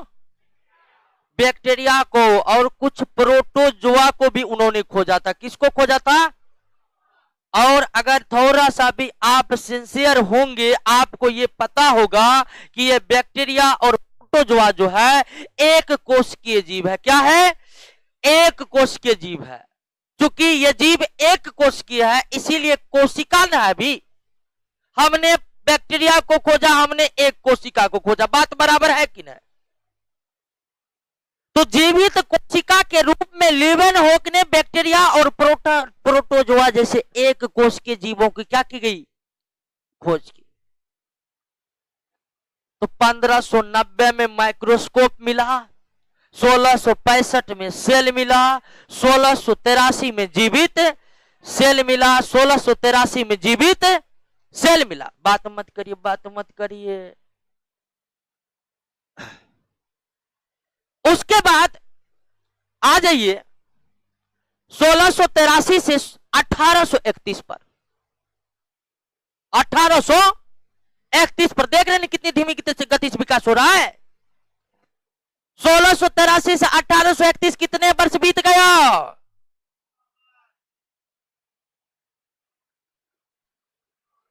अरे कहिए ना, लंबा वक्त बीत गया। क्या लंबा वक्त दोस्तों बीत गया। 1831 में, ध्यान दीजिए, 1831 में यह प्रगति हुई कि यह पता चला कि कोशिका, ध्यान दीजिए, कोशिका गोल ही नहीं कई आकृतियों का होता है। 1831 में यह पता चला दोस्तों कि कोशिका के बीच बीच में एक गोलाकार सघन पदार्थ होता है और उसे नाम दिया गया न्यूक्लियस। और ये काम यानी कि हिंदी में केंद्रक, हिंदी में केंद्रक, और ये काम करने वाले थे रॉबर्ट ब्राउन। ये काम कौन करने वाले थे? Robert brown. यानी कि 1665 में जिस कोशिका को खोजा गया उसके 200 साल बाद, 200 से कुछ कम, 200 साल बाद ये पता चला दोस्तों कि इस कोशिका में केंद्रक है। और इस तरह से केंद्रक की खोज किसने की? किसने की? रॉबर्ट ब्राउन ने। कोशिका के खोज के 200 साल बाद, 200 साल बाद न्यूक्लियस की खोज हुई। न्यूक्लियस की यही हाल केमिस्ट्री में भी था दोस्तों। परमाणु को खोज होने के बाद कई साल बाद रदरफोर्ड ने एटम का न्यूक्लियस खोजा था। डाल्टन ने परमाणु को खोज दिया, उसके बाद कई साल के बाद रदरफोर्ड के रिसर्च से यह क्लियर हुआ था कि एटम के बीच में क्या है। तो ये जो रॉबर्ट ब्राउन है ये बायोलॉजी के रदरफोर्ड है। ठीक है, जिस तरह से रदरफोर्ड ने एटम के न्यूक्लियस को खोजा था, ठीक उसी तरह रॉबर्ट ब्राउन ने सेल के न्यूक्लियस को खोजने में अपना योगदान दिया। अब दोस्तों ये यहां पर आ जाइए, क्या आ जाइए, 1838-39 इस 1839 के दौर में बहुत ही महत्वपूर्ण प्रगति हुई सेल के क्षेत्र में। और इसी समय आया एक थ्योरी जिसका नाम पड़ा सेल थ्योरी। और ये सेल थ्योरी वाले जो विचार है, यानी कि सेल थ्योरी जो है, इसको ये सेल थ्योरी किसने दिए थे? स्लाइडेन और स्वान ने। स्लाइडेन और स्वान नामक व्यक्ति ने, ठीक है, स्लाइडेन और स्वान नामक वैज्ञानिक ने मिल करके एक थ्योरी पेश की सेल के संदर्भ में, और वह थ्योरी क्या कहलाया? और सेल थ्योरी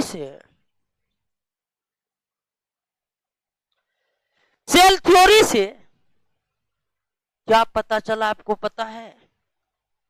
आप समझिए कि रॉबर्ट हुक ने जो सेल खोजा था, उन्होंने सिर्फ सेल खोजा था। रॉबर्ट हुक ये नहीं बता पाए थे कि इसी सेल से सजीवों का निर्माण हुआ है। हमने शुरुआत में क्या पढ़ा कि सजीवों के शरीर की क्रियात्मक और रचनात्मक इकाई क्या है? सेल है। तो रॉबर्ट हुक ने जो सेल खोजा था, उन्होंने सिर्फ सेल को खोजा। वो ये नहीं बता पाए कि इसी सेल से सजीवों का शरीर बना हुआ है। आगे चलकर ल्यूवेनहॉक ये बताने में असफल रहे कि इसी सेल से सजीवों का भी शरीर बना हुआ है। और यही नहीं, रॉबर्ट ब्राउन ने सेल के न्यूक्लियस खोज कर भी यह बताने में असफल रहे कि सजीवों के शरीर कोशिका से ही बने हुए।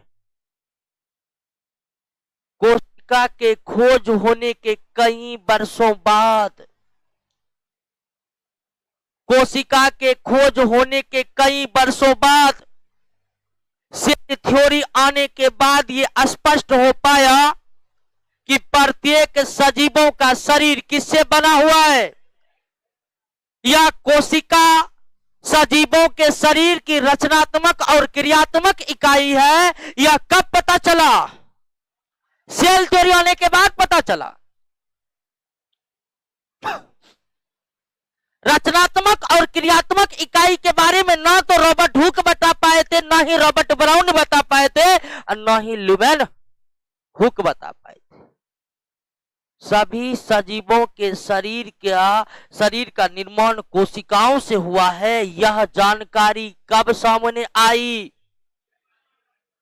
इसीलिए सेल को समझने में सेल थ्योरी का जो योगदान है वो काफी जबरदस्त है, क्योंकि यही थ्योरी आने के बाद यह क्लियर हो पाया कि सेल से ही सजीवों का निर्माण हुआ। और यह थ्योरी पेश करने वाले कौन थे? स्लाइडेन और। अब आइए हम समझते हैं कि सेल थ्योरी में क्या क्या बातें कही गई थी। सेल में क्या क्या बातें कही गई थी और इसका क्या महत्व है, इस बात को आप समझ रहे हैं ना?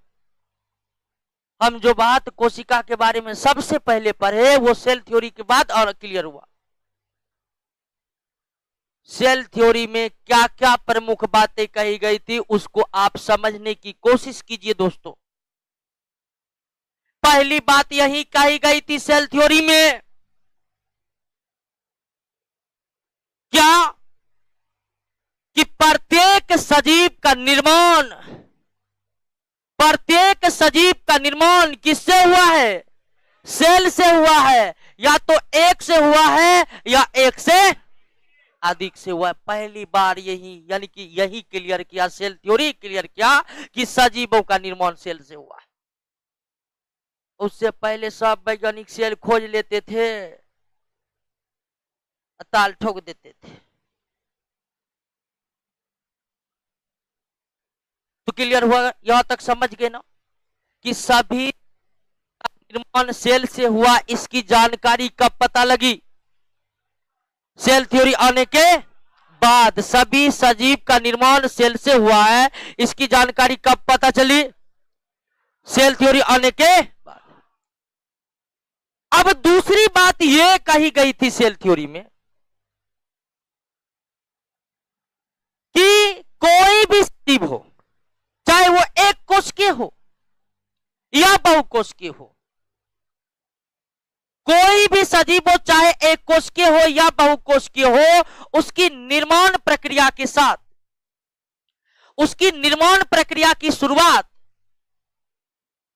एक सेल से ही प्रारंभ होती है। उसकी निर्माण प्रक्रिया की शुरुआत एक सेल से ही क्या होती है? कोई भी सजीव हो, चाहे एक कोशिकीय हो या एक कोशिका में तो एक ही कोशिका, तो उसके निर्माण में ही एक कोशिका भाग लिया है। लेकिन जब आप बहुकोशिकीय शरीर की बात करते हैं ना, जब आप बहुकोशिकीय शरीर की बात करते हैं, तो वो भी शरीर जो बनना शुरू होता है, तो कितने कोशिकाओं से बनना शुरू होता है? एक कोशिका से। कोई भी सजीव हो, बड़े से बड़े सजीव क्यों न हो, उसकी निर्माण प्रक्रिया की शुरुआत कितने सेल करते हैं? एक सेल करते हैं। निर्माण प्रक्रिया की शुरुआत, सभी सजीवों की निर्माण प्रक्रिया की शुरुआत कितने सेल से होती है? एक सेल से होती है।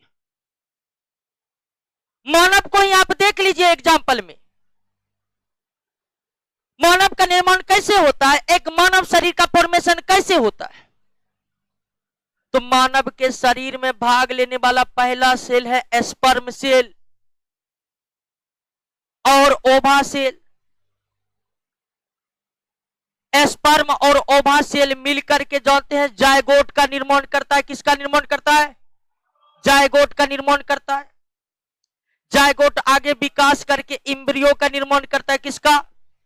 इम्ब्रियो का निर्माण करता है। इम्ब्रियो विकास करके, इम्ब्रियो को हिंदी में कहते हैं भ्रूण। इम्ब्रियो विकास करके फीटस का निर्माण करते हैं। किसका निर्माण करते हैं? फीटस का निर्माण करते हैं, यानी हिंदी में गर्भ। और फीटस आगे चलकर चाइल्ड यानी कि शिशु के फॉर्मेशन में आते हैं, और फिर शिशु का क्या हो जाता है? जन्म हो जाता है। और इस तरह से एक मानव की निर्माण प्रक्रिया पूरी होती है। तो एक मानव की निर्माण प्रक्रिया में जो भाग लिया है शुरुआत में, स्पर्म और ओवा, एक कोशिका है। कितने कोशिका? एक कोशिका। ये मिला है जो ये जायगोट, जायगोट भी एक कोश की संरचना है। और ये एक कोश की संरचना अब ये बहुकोशिकीय में परिवर्तित हुआ। बहुकोशिकीय से कई कोशिका, अंत में शिशु का निर्माण प्रक्रिया पूरा हुआ, फिर उसका जन्म हुआ। तो इस तरह इस पृथ्वी पर जितने भी सजीव है दोस्तों, सबकी निर्माण प्रक्रिया एक ही कोशिका से प्रारंभ होता है। जितने भी बड़े बड़े बहुकोशिकीय जीवों को आप देखते हैं, सबकी निर्माण प्रक्रिया एक ही कोशिका से प्रारंभ होती है, एक ही कोशिका से। तो सेल थ्योरी की पहली बात समझ गए। सेल थ्योरी में तो पहली बात यही क्लियर किया गया क्या कि सजीव जितने भी इस पृथ्वी पर सब सेल से बना है। और पहली बार सेल थ्योरी ही क्लियर किया कि सजीव सेल से बना हुआ है। दूसरी बात की निर्माण प्रक्रिया शुरुआत कितने सेल से होती है? एक सेल से। जायगोट से निर्माण प्रक्रिया की मूल शुरुआत हुई है, और जायगोट एक कोश की है। तीसरी बात सेल थ्योरी में यह था कि सेल, एक सजीवों के निर्माण प्रक्रिया में सेल मिलकर क्या बना था? टिश्यू मिलकर क्या बना था?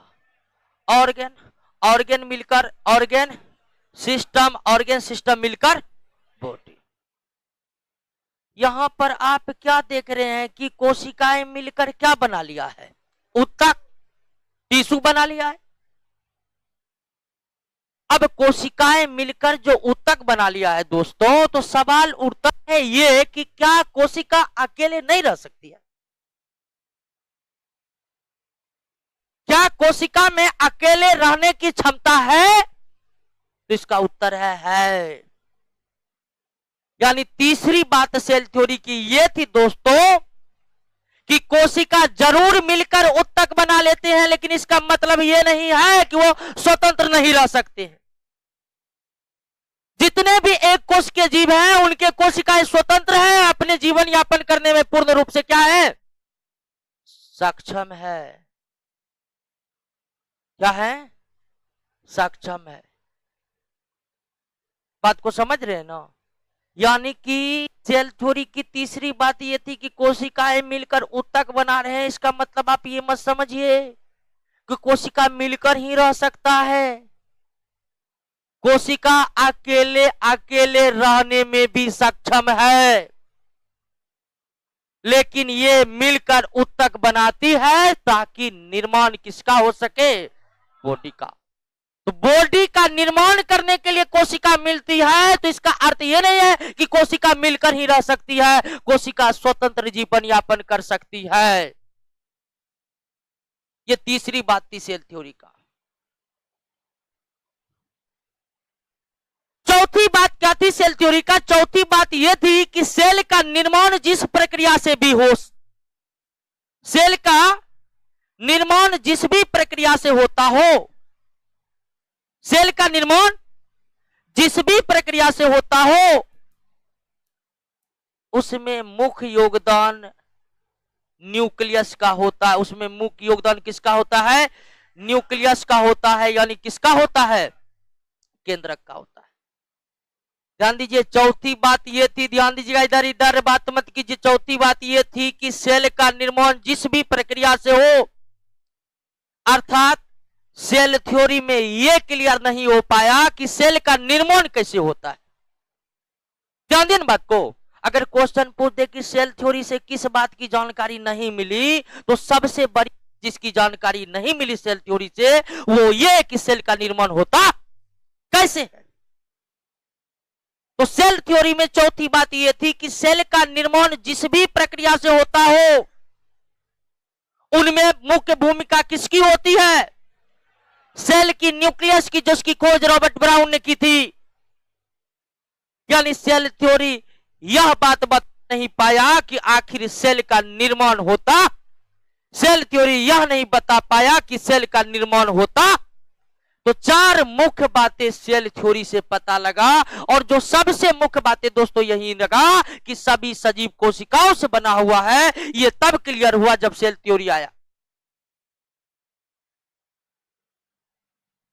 तो क्लियर हुआ, देख रहे हैं विकास का क्रम कैसे चल रहा है। तो सेल थ्योरी को आप समझे कि नहीं समझे? समझ गए। 1838-39 में सेल थ्योरी स्लाइडेन और स्वान के तरफ से आया। सेल थ्योरी में काफी कुछ क्लियर हुआ, बस एक कमी रह गई कि सेल थ्योरी यह नहीं बता पाया कि नया सेल बनता कैसे, नया सेल बनता कैसे है। यही बात सेल थ्योरी नहीं बता पाया। आइए दोस्तों, अब सेल के विकास की प्रक्रिया को थोड़ा और आगे बढ़ाते आ जाते 3839 में। 3839 में यह पता लगा कि कोशिका के बीच 1839 में आ जाते हैं। 1839 में यह पता लगा, न्यूक्लियस का पता तो पहले लग ही चुका था। यह पता चला कि सेल के अंदर क्या है? तरल पदार्थ है, और उस तरल पदार्थ को कहा गया कौन? प्रोटोप्लाज्म। और यह खोजने वाले थे पुरकिंजे। कौन थे? आगे चलकर यानी सेल थ्योरी के देने के कुछ ही समय बाद पुरकिंजे यह पता लगाया कि कोशिका के अंदर जीव द्रव पाए जाते, प्रोटोप्लाज्म पाए जाते। और प्रोटोप्लाज्म नाम देने वाले भी कौन थे? पुरकिंजे। प्रोटोप्लाज्म नाम देने वाले भी कौन थे? पुरकिंजे थे, और खोजने वाले भी पुरकिंजे थे। हालांकि आगे चलकर एक और वैज्ञानिक वॉन मोल था, जिन्होंने प्रोटोप्लाज्म को अलग और स्वतंत्र रूप से खोजा। लेकिन वॉन मोल से पहले पुरकिंजे ने खोजा किसको? प्रोटोप्लाज्म। तो सेल का खोज रॉबर्ट हुक ने, न्यूक्लियस का खोज रॉबर्ट ब्राउन ने, सेल के प्रोटोप्लाज्म का खोज ने, और सेल सजीव सेल से बना हुआ, ये बात सेल थ्योरी बताई। उसके बाद आगे आपको बताए थे 1846 में वॉन मोल ने भी खोजा प्रोटोप्लाज्म को। लेकिन आगे चलकर बवंडर कौम हुआ कब जानते हैं? 1855। ध्यान दीजिए, यात्रा 1590 से शुरू किए थे। कब शुरू किए थे? 1590 में शुरू किए थे और आ गए 1855। 1855 में यह पता चल गया कि सेल का निर्माण कैसे होता है। सेल का निर्माण कैसे होता है यह कब पता चला? 1855 में। 1855 में सेल का निर्माण कैसे होता है यह पता लग गया। और कैसे होता है? तो सेल का निर्माण पहले से स्थित, ध्यान दीजिएगा दोस्तों, पहले से स्थित कोशिकाओं से ही होता है। सेल का निर्माण पहले से स्थित कोशिकाओं से ही होता है। सेल का निर्माण पहले से स्थित कोशिकाओं से होता है। क्लियर बात को समझ गए ना? और यह बात कौन पता लगाया? यह बात पता लगाया रुडोल्फ विर्चो ने। किसने? आपको बताए थे कि सेल थ्योरी में यह क्लियर नहीं हो पाया कि नए सेल का निर्माण कैसे होता है। हालांकि सेल थ्योरी यह बता दिया था कि नए सेल का निर्माण जिस भी तरह से होता है, नए सेल का निर्माण जिस भी तरह से होता है उसमें न्यूक्लियस का योगदान बहुत ज्यादा था। लेकिन विर्चो यह क्लियर कर दिया कि नए सेल का निर्माण पहले से मौजूद कोशिकाओं के द्वारा होता है। नए सेल का निर्माण पहले से मौजूद कोशिकाओं के द्वारा होता है और पहले से मौजूद कोशिकाओं से नए सेल का निर्माण सेल डिवीजन कहलाता है। क्या कहलाता है? हाँ, कोशिका विभाजन कहलाता है। क्या कहलाता है? पहले से मौजूद कोशिकाओं के द्वारा नए कोशिका का निर्माण क्या कहलाता है? कोशिका विभाजन कहलाता है।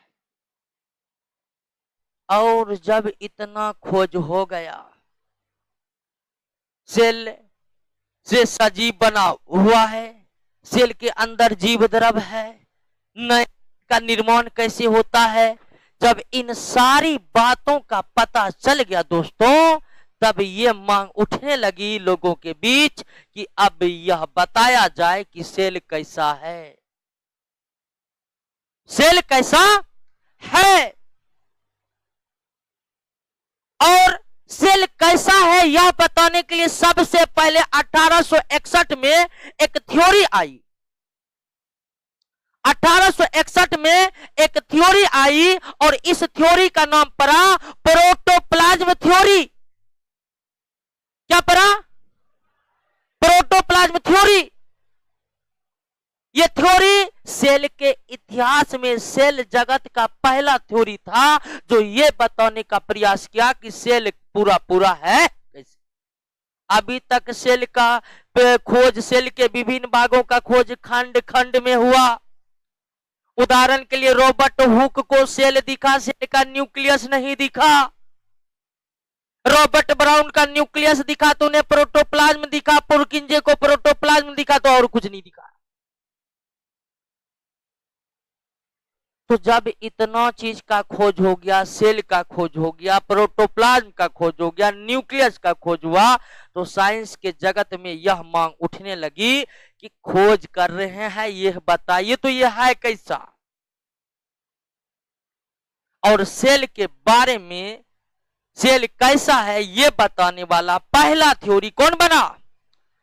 प्रोटोप्लाज्म थ्योरी बना। और प्रोटोप्लाज्म थ्योरी में यह कहा गया कि सेल क्या है? तो सेल प्रोटोप्लाज्म यानी जीव द्रव का बना एक घना पिंड है जिसके बीच में क्या है? न्यूक्लियस। बस इतने बात का गया।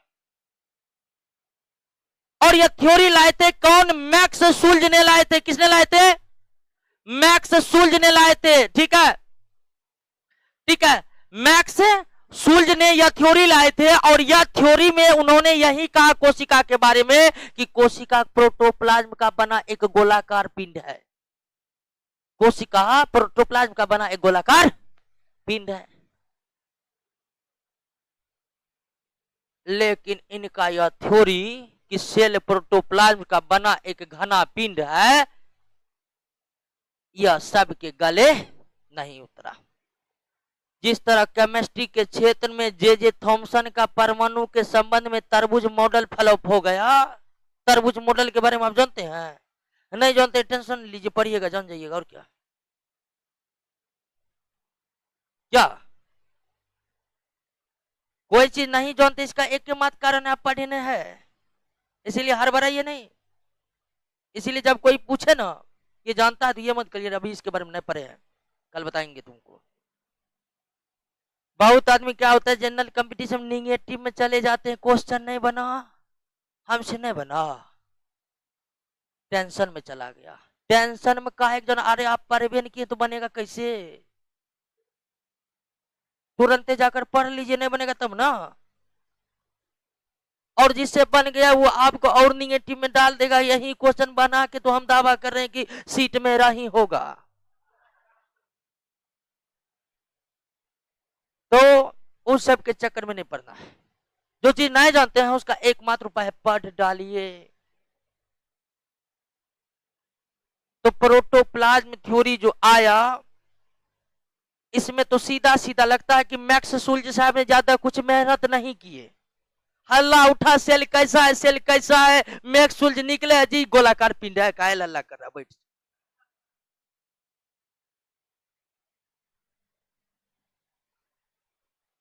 लेकिन दोस्तों बवंडर कॉम तो तब हुआ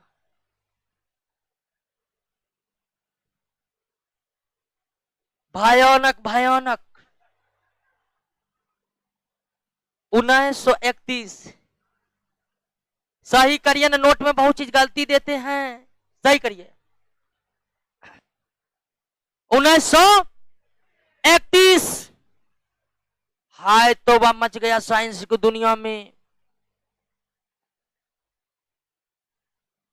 और 1931 में क्या हुआ? 1931 में इलेक्ट्रॉन माइक्रोस्कोप का खोज हो गया। किसका? इलेक्ट्रॉन माइक्रोस्कोप का खोज हो गया। और इलेक्ट्रॉन माइक्रोस्कोप का खोज करने वाले थे एम नॉल और ई रस्का। एम नॉल और ई रस्का ने 1931 में तबाही ला दिया साइंस के क्षेत्र में। क्या खोजकर? Electron microscope. इलेक्ट्रॉन माइक्रोस्कोप एक ऐसा माइक्रोस्कोप जिसमें इलेक्ट्रॉन जैसे आकृति को भी कई गुना बड़ा करके देखा जा सकता है। और जैसे दोस्तों साइंस के दुनिया में नॉल और रस्का ने इलेक्ट्रॉन माइक्रोस्कोप को उतारा, उसके बाद तो ये बताने की जरूरत ही नहीं रह गई कि सेल कैसा है। क्योंकि सेल कैसा है कोई दिक्कत नहीं, उठाइए माइक्रोस्कोप और देख डालिए कैसा है। हम लोग देखेंगे इससे।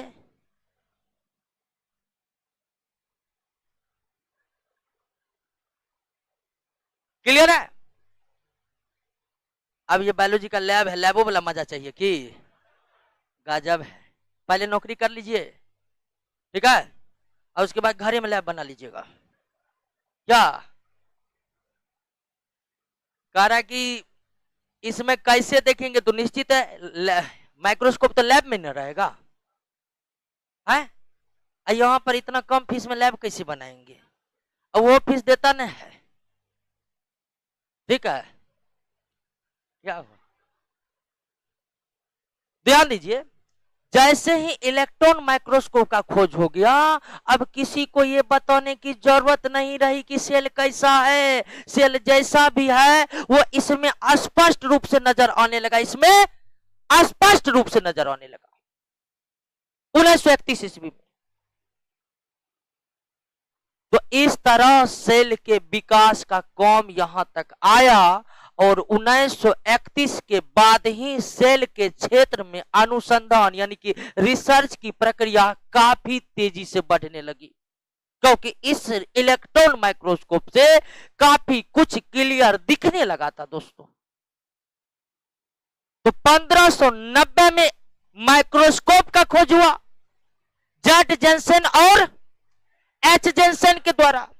1665 में सेल का खोज हुआ। रॉबर्ट, वो सेल जीवित नहीं मृत था, और एक मृत कोशिका से तात्पर्य है कि उनका जीव द्रव्य सूख चुका है।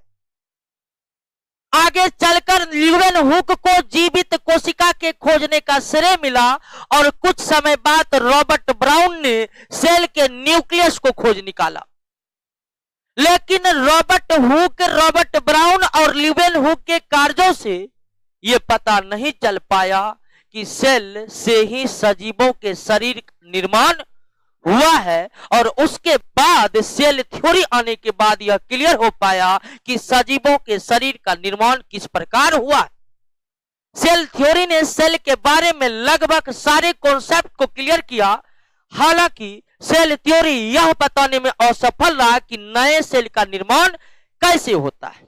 आगे चलकर पुरकिंजे सेल के भीतर के तरल पदार्थ को खोजा, जिसे उन्होंने प्रोटोप्लाज्म नाम दिया, और फिर आगे चलकर विर्चो ने यह क्लियर कर दिया कि नए सेल का जो निर्माण होता है या सेल का जो निर्माण होता है वह पहले से मौजूद पुराने सेल के द्वारा होता है, और पुराने सेल से नए सेल का निर्माण होना सेल डिवीजन कहलाता है, कोशिका विभाजन कहलाता है।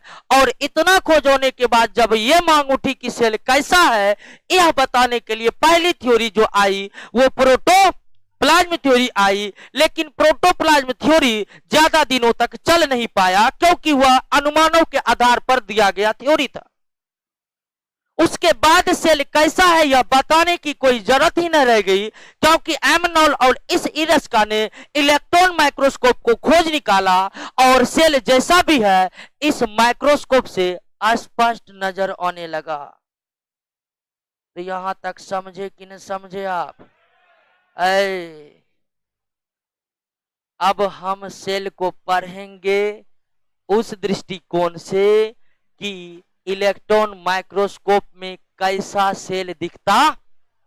सेल जैसा भी इलेक्ट्रॉन माइक्रोस्कोप में दिखता है, आइए नेक्स्ट क्लास में हम आपको दिखाते हैं। क्या हाँ?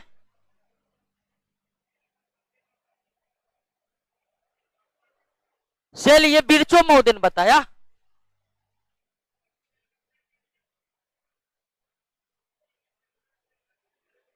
सब सेल का निर्माण कोशिका विभाजन के द्वारा ही होता है।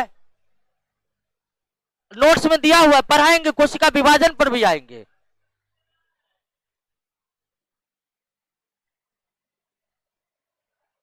आइए दोस्तों, ऑनलाइन जो जुड़े हुए हैं, क्या हुआ?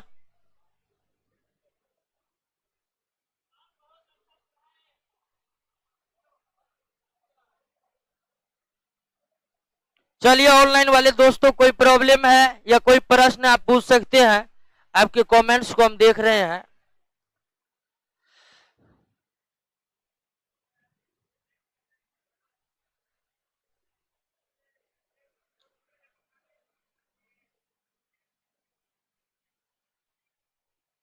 क्या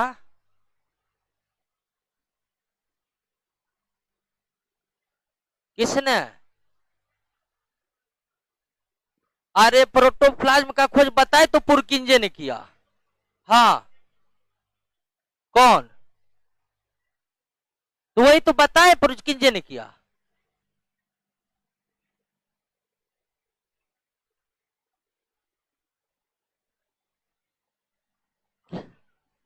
ये तो हमारे जानकारी में नहीं है। हम जो बताए उस तो बता तो दिए पूरा। आप जो है ना 11th क्लास का एनसीईआरटी, सेल को काफी डिटेल में पढ़ना है तो 11th क्लास का एनसीईआरटी लीजिएगा। हम जो आपको जानकारी दिए ये 9th क्लास का था। लोगों को बताए जीवित कोशिका खोज क्या था। हाँ, ये नहीं बता सकते। नहीं, अब कैसे किया ये जानकारी हमें नहीं है। आपको बोले ना सेल के बारे में डिटेल पढ़ना, 11th क्लास में जाना है, ठीक है। कैसे किया वो हमको नहीं पता।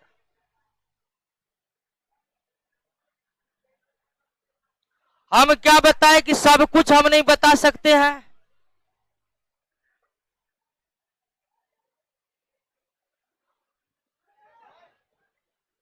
पीडीएफ अपलोड नहीं किया है? पीडीएफ अपलोड नहीं किया है? अच्छा दोस्तों, पीडीएफ अपलोड करवा रहे हैं, टेंशन नहीं लीजिए।